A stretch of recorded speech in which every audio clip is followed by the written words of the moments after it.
Cinema ఆయన మహా నేను మిస్టర్ బిన్న మాట సూటిగా ఉంటది, మ్యాటో క్లియర్ గా ఉంటుంది. మూవీ రివ్యూలోకి వెళదాం. పవర్ స్టార్ పవన్ కళ్యాణ్ కొత్త సినిమా కాటమరాయుడు సెలవుల సీజన్ ని సందడిగా మొదలు పెట్టడానికి ఈ వారం థియేటర్లకు వచ్చేసింది. సినిమా ప్రమోషనల్ స్టఫ్ చూస్తే చాలా ముచ్చటపడి పవన్ కళ్యాణ్ ఈ సినిమా చేసినట్టే అనిపించింది. ప్రయత్నం మాత్రమే మన చేతిలో ఉంది, ఫలితం ప్రేక్షకులు నిర్ణయిస్తారు అని అంటూ ఉంటారు పవన్ కళ్యాణ్. మరి ఆయన తాజా ప్రయత్నం కాటమరాయుడు తెలుగు ప్రేక్షకులకి ఎటువంటి అనుభూతిని కలిగించే అవకాశం ఉందో మన సమీక్షలో చూద్దాం. సినిమా కథ విషయానికి వస్తే కాటమరాయుడు రాయలసీమలోని ఓ ప్రాంతంలో మహా పవర్ఫుల్ లీడర్. అతనికి నలుగురు తమ్ముళ్లు, వాళ్లతో పాటే ఓ లాయర్ కూడా ఉంటూ ఉంటాడు. రాయలసీమ పౌరుషాన్ని తోడు తీసుకుని న్యాయాన్ని కాపాడుతూ ఉండే కాటమరాయుడికి అమ్మాయిలంటే పడదు. ఆయన పెళ్లి చేసుకోవడమే కాదు, ఇంట్లో ఎవరు పెళ్లి మాట ఎత్తకూడదని మంచి పట్టు మీద ఉంటాడు. ఈయన పట్టుదల సరే, మిగతా వాళ్ళు ఆగుతారా? వయసు ఉడుకు మీద పడి తలో అమ్మాయిని ప్రేమిస్తారు, కానీ పెళ్లి చేసుకునే ధైర్యం లేదు.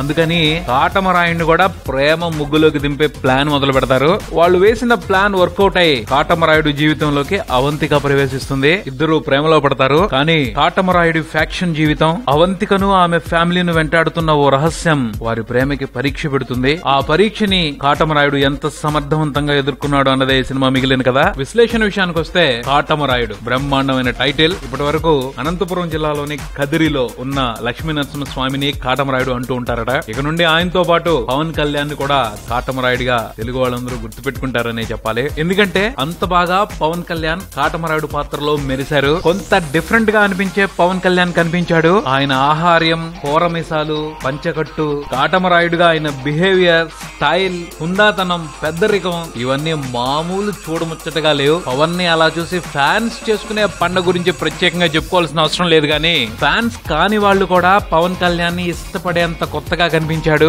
బేసిక్ గా సినిమాలో పవన్ కళ్యాణ్ ఇంట్రడక్షన్ సీన్ అయితే మామూలు అరుపులు కాదు, అరాచకం, ఎవరైనా ఫ్లాట్ అయిపోతారంటే అంత బాగా వచ్చింది. ఆ తర్వాత లవ్ ట్రాక్, పవన్ బేస్ గా పండిన కామెడీ సరదాగా అనిపిస్తాయి. మేజర్ గా అయితే కాటమరాయుడు క్యారెక్టర్, ఆ క్యారెక్టర్ తో పవన్ చేసిన ఎంటర్టైన్మెంటే సినిమాకి టాప్ హైలైట్స్ గా చెప్పుకోవచ్చు. ఆ తర్వాత Prasad మురెల్లా cinematography, Brahma Kadali art work, Ram Lakshman fights ఈ కాటమరాయుడు సినిమాకి కొంతవరకు వెనుదనుగా నిలిచాయని చెప్పొచ్చు. ఇవి సినిమాకి పాజిటివ్ పాయింట్స్. వీటి బేస్ గా సినిమా ఫస్ట్ హాఫ్ చాలా సరదాగా నడిచిపోద్ది. అరే గంటంబావు టైం భలే గడిచిపోయిందే అన్న ఫీలింగ్ కూడా కలుగుద్ది. పాటలు, కామెడీ, ఎమోషన్స్ అన్ని కూడా ఓ లెక్క ప్రకారమే సినిమాలో ఉన్నాయన్న ఫీలింగ్ వచ్చేస్తుంది ఫస్ట్ హాఫ్ కంప్లీట్ అయ్యేప్పటికి. చాలు, ఇంకేం కావాలి పవన్ కళ్యాణ్ సినిమా అంటే అన్న నమ్మకానికి కూడా వచ్చేస్తాం. కానీ అసలైన పరీక్ష ఇంటర్వెల్ బ్యాంక్ దగ్గర నుంచే మొదలవుద్ది. ఇంటర్వెల్ ముందు ఓ జబర్దస్త్ యాక్షన్ సీక్వెన్స్ పెట్టారు. ఫైట్ చూడటానికి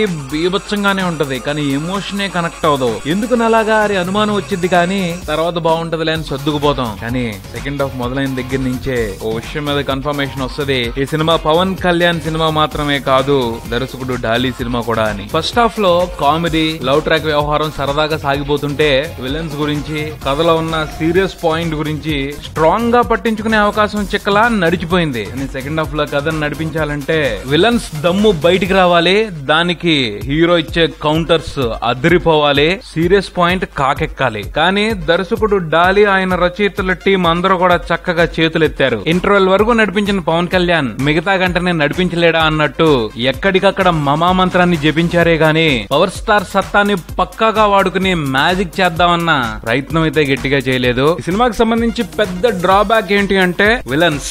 గొప్ప విషయం ఏమిటి అంటే విలన్స్ క్యారెక్టర్స్ ని గట్టిగానే రాసుకున్నారు, గానీ ఆ పాత్రల్ని స్ట్రాంగ్ గా కథలో ఇన్వాల్వ్ చేయడంలో మాత్రం అట్టర్ ఫ్లాప్ అయ్యారు. రావు రమేష్ పాత్రను చూపెట్టారు. ఇంతకు ముందు తెలుగు స్క్రీన్ మీద ఇలాంటి విలన్ ని మనం చూడలేదు అన్నంత బిల్డప్ తోనే చూపెట్టారు. కానీ రచయితల సంఘం, దర్శకుడు ఏం చేశారో తెలుసా? ఈ పాత్రతో మేము బీభత్సం చేస్తాం అనుకున్నారు కదా, కాదు కామెడీ చేయాలనుకున్నాం అని చివర్లో భలే జోకేశారు. నవ్వాలో ఏడవాలో అర్థం కాని పరిస్థితి. ప్రదీప్ రావత్ కూడా ఓ విలన్ పాత్ర పోషించారు. ఆ పాత్ర ఫస్ట్ హాఫ్ లోనే సైడ్ అయిపోద్ది, మళ్ళీ చివర్లో కనిపించి నిప్పులతో ఎందుకు చలిగాచుకుంటుందో అర్థం కాదు. తర్వాత తరుణ్ నరోరా పోషించిన పాత్ర, ఆ పాత్రను చాలా పవర్ఫుల్ గానే డిజైన్ చేశారు. కాకపోతే సర్ప్రైజ్ చేద్దామని చివరి వరకు దాపెట్టారు. చిత్రం ఏమిటి అంటే ఆ పాత్ర కథ మీద పట్టు తీసుకునే టైంకే సినిమా మీద ఇంట్రెస్ట్ పోద్ది.